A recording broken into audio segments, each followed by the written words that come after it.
Welcome to Caribbean Global Network News and Sports. I'm Scott Wilson. In today's headlines, Mike Pompeo to visit Jamaica next week. And in sports, another reggae girls coach resigns. United States Secretary of State Mike Pompeo is to visit Jamaica this month for a meeting with Jamaican and CARICOM leaders.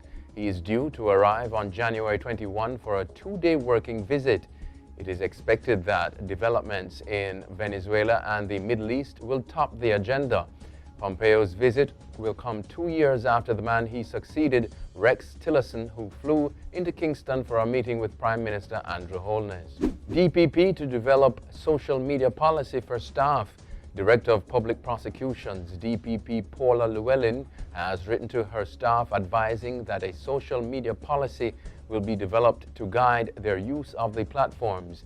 The development follows public criticisms of one of her deputies, Aidley Duncan, over a series of controversial tweets which he made following a burglary at his home last week. The DPP did not name Duncan but cited, quote, recent events which she said would not be, quote, particularized.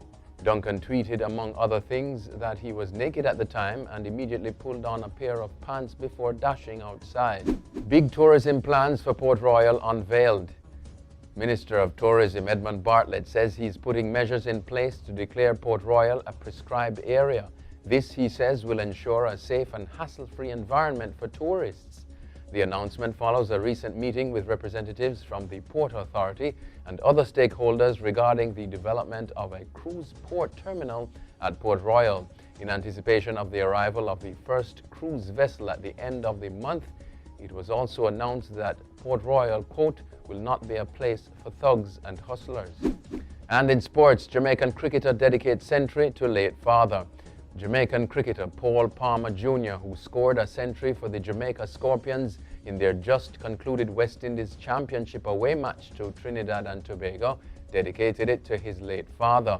Palmer, who was selected after one member of the 13-member squad fell ill, hit 50 in the first innings and 113 not out in the second.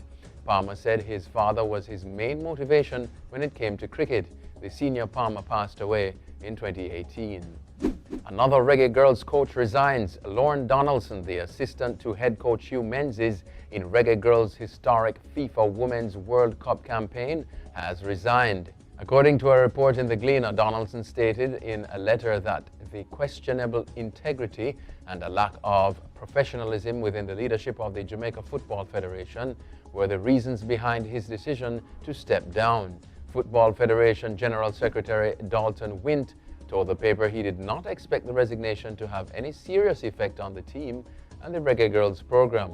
That's it for your CGN News and Sports. I'm Scott Wilson. Pleasant viewing.